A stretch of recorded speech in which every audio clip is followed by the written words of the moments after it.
आइल्स writing task 1 academic. आप एक chart या ग्राफ को देख रहे हो। आपको पता है कि ये क्या शो कर रहा है, आपको नंबर्स भी समझ आ रहे हैं। लेकिन जब आप राइटिंग स्टार्ट करते हो तो आपकी वोकैबुलरी में सिर्फ 5 वर्ड्स आते हैं: increased, decreased, went up, went down, stayed the same. ये बैंड 5 वोकैबुलरी है। इसलिए नहीं कि वर्ड्स गलत हैं, इसलिए क्योंकि इन वर्ड्स के अलावा आप कुछ और यूज़ ही नहीं कर रहे हो।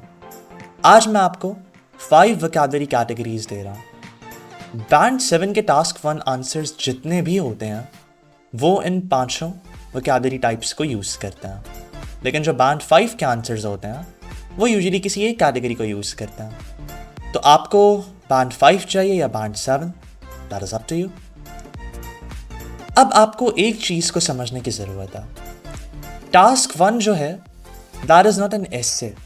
You are not arguing a point, you are reporting data. It means कि जो आपकी वोकैबुलरी जॉब है, it needs to be very specific. आपको ऐसे वर्ड्स चाहिए जो कि मूवमेंट को डिस्क्राइब करें, या फिर चीज़ों को कंपेयर करें, या प्रोपोर्शंस को डिस्क्राइब करें, अप्रॉक्सीमेट या एक्यूरेट नंबर्स के बारे में बात करें, या फिर ओवरऑल पिक्चर को समराइज करें। So you have 5 jobs with 5 vocabulary categories, यानी कि एक कैटेगरी एक जॉब के लिए है। तो 1 बाय 1 हम सारी कैटेगरीज को एक्सप्लोर करेंगे। सबसे पहले वी हैव ट्रेंड वोकैबुलरी। ये सबसे ज़्यादा ऑब्वियस है, लेकिन सबसे ज़्यादा ओवर यूज्ड भी है। प्रॉब्लम क्या है? स्टूडेंट्स को सिर्फ 2 डायरेक्शंस के बारे में पता, अप एंड डाउन। लेकिन जो बैंड 7 राइटर्स हैं, they are aware of 4 dimensions of movement: direction, speed, size, pattern. Direction की अगर हम बात करें तो इट मीन्स कि वेदर समथिंग वेंट अप और डाउन। अप के लिए हमारे पास वर्ड्स हैं rose, climbed, grew, surged, soared, jumped. Down के लिए हमारे पास वर्ड्स हैं fell, dropped, declined, decreased, dipped, plummeted. ये सिनोनिम्स हैं इंक्रीज्ड और डिक्रीज्ड के लिए। तो हर बार rather than using increased or decreased, use these synonyms instead. Then we have speed. Speed का मतलब है how fast did it move. Fast के लिए हमारे पास words हैं rapidly, sharply, steeply, radically. Slow के लिए हमारे पास words हैं gradually, steadily, gently, moderately. उसके बाद we have size. Size का मतलब है how much did it move. इसमें हमारे पास बिग चेंज है, जिसके लिए हम वर्ड्स यूज़ करेंगे significantly, considerably, substantially. Small change के लिए हम वर्ड्स यूज़ करेंगे slightly, marginally, minimally. Then we have pattern. Pattern का मतलब है what shape did the movement make. इसके लिए we can use words such as bottomed out at, peaked at, fluctuated, remained stable, plateaued. It means कि आपको सिर्फ increased और decreased use नहीं करना। और जब आप इन चारों dimensions को combine कर देते हो तो फिर आप words को भी combine करते हो। For example, rose steadily, climbed sharply, grew marginally। तो इस तरह से आप 2 words को यूज़ करके अपने vocabulary score को भी डबल कर सकते हो। नेक्स्ट कैटेगरी जो हमारे पास है that is comparison vocabulary. Task 1 जो है वो अक्सर कंपेयर करने के लिए हमें चीज़ें देता है। अब वो 2 कंट्रीज हो सकते हैं, 2 ग्रुप्स हो सकते हैं, मल्टीपल कैटेगरीज हो सकती हैं। बैंड 5 राइटर्स कहते हैं country A is bigger than country B, लेकिन बैंड 7 राइटर्स के पास एक पूरी टूल किट है। अगर हम डायरेक्ट कंपैरिजन वर्ड्स की बात करें तो हमारे पास वर्ड्स हैं compared to, in comparison with, relative to। उसके अलावा हमारे पास है higher than, lower than, greater than, less than, twice as much as, 3 times higher than, half the level of।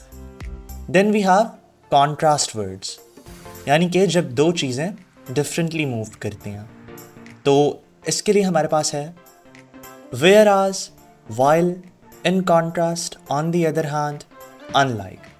For instance, whereas country A saw a sharp rise, country B remained relatively stable. यानी कि एक sentence में आपने दो trends बता दिया। अब हमारे पास सिमिलैरिटी वर्ड्स हैं, यानी कि जब दो चीज़ें सेम वे में मूव करती हैं, तो इसके लिए we have similarly, likewise, in the same way, equally.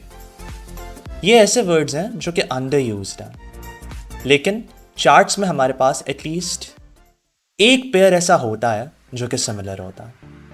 तो जब आप सिमिलैरिटीज़ को स्पॉट कर लेते हो तो it shows analytical thinking. So next category को देखते हैं, लेकिन उससे पहले अगर आपको इंटरेस्ट है, अगर आपको मज़ा आ रहा है, तो कमेंट में लिखो मोर वोकैबुलरी। हमारे पास जो थर्ड टाइप ऑफ वोकैबुलरी है वो है प्रोपोर्शन वोकैबुलरी। ये स्पेसिफिकली चार्ट्स और टेबल्स के लिए है। जब भी कोई data parts of a whole involve करता है तो हम इस वोकैबुलरी का यूज़ करते हैं। कुछ स्टूडेंट्स ऐसे लिखते हैं 30% of the people used X, लेकिन बैंड 7 राइटर्स ऐसा लिखते हैं X accounted for nearly a third of the total. It means कि यहाँ पे वो अप्रॉक्सीमेट और एक्यूरेट वोकैबुलरी वाला मामला है। सो आपकी इस वोकैबुलरी की टूल किट में कुछ ऐसे वर्ड्स होने चाहिए: accounted for, made up, constituted, comprised, represented. इसके अलावा ऑलमोस्ट हाफ, रफली a quarter, just over a third, nearly 2/3। ये इतना मैटर क्यों करता है? क्योंकि प्रोपोर्शनल लैंग्वेज ये शो करती है कि you are thinking about the data relationally. सिर्फ नंबर्स रीड नहीं कर रहे, एक्चुअल में समझ रहे हो कि उन नंबर्स का मतलब क्या है, और एग्जामिनर्स इस चीज़ को रिवॉर्ड करते हैं। Next up we have approximation vocabulary. Task 1 का डेटा हर बार राउंड नंबर्स पे बेस नहीं होता। कोई ग्राफ 43.7 मिलियन पे पीक कर सकता है, 12.3% पे बॉटम आउट कर सकता।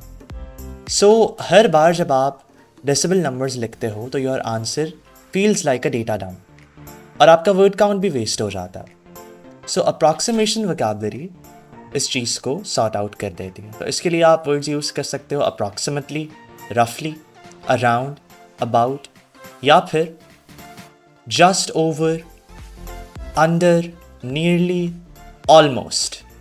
फॉर एग्जाम्पल 43.7 मिलियन बन जाता है जस्ट अंडर 44 मिलियन। 12.3% बन जाता है रफली 12%। सो ये थोड़ा नेचुरल और एकेडमिक साउंड करता। एक रूल याद रखना, अगर आपके पास राउंड नंबर है तो उसे कभी भी अप्रॉक्सीमेटली नहीं करना। For example if you have 50% तो यू विल नॉट से रफली 50%, यू विल से एग्जैक्टली 50%। तो यहाँ पे मिस्टेक नहीं करना, क्योंकि इसके फिर मार्क्स लूज हो जाते हैं। Last but not least we have overview vocabulary, and this is the most important, because अगर आपने ये सही से नहीं किया तो आपके बैंड 7 पे लग जाता है एक full stop. So this is very necessary. Overview paragraph एक ऐसा पैराग्राफ है जहाँ पे आप मेन ट्रेंड्स के बारे में बताते हो without stating the exact numbers. You just have to show the big picture. तो एग्जामिनर्स स्पेसिफिकली इस पैराग्राफ को ढूंढते हैं और अगर उनको ना मिले तो आपका स्कोर ड्रॉप हो जाता है। तो इसके लिए हमारे पास वोकैबुलरी है overall, in general, to summarise, in summary, at a glance. For instance, overall it is clear that in general the data suggests that the most striking trend is, the most notable feature of the data is।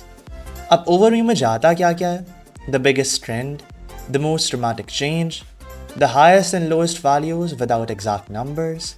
और ये एक या दो sentences का होता है maximum, ज़्यादा लंबा आपने यहाँ पे नहीं करना। overview में क्या नहीं जाता? specific numbers, dates, figures, क्योंकि ये चीज़ें जाती हैं बॉडी पैराग्राफ में, और ओवरव्यू सिर्फ एक बिग पिक्चर है। ओवरव्यू को जज करने का सबसे आसान टेस्ट ये है कि जब आपने ओवरव्यू लिख लिया उसको रीड करो। अगर तो आप चार्ट को पढ़े बगैर समझ सकते हो कि मेन आइडिया क्या है तो फिर तो ठीक है, लेकिन अगर आपको चार्ट पढ़ने की ज़रूरत पड़ रही है तो इट मीन्स कि आपके ओवरव्यू में मसला है। सो यहाँ पे ये 5 वोकैबुलरी कैटेगरीज ख़त्म हो गई हैं। आई होप कि आपको इंटरेस्टिंग लगा होगा। अगर आप एक्चुअल में ये चाहते हो कि एक टीचर आपको फीडबैक दे, आपके एसेस को क्रिटिसाइज़ करे, आपको एक्चुअल में सिखाए कि आइल्स में बैंड 7 या इवन बैंड 8 किस तरह लेते हैं, तो एलिमेंटल एकेडमिया आइल्स की ऑनलाइन क्लासेस ऑफ़र करती है। If you are interested, contact us, description में इन्फो मौजूद है। Your first class is free of cost.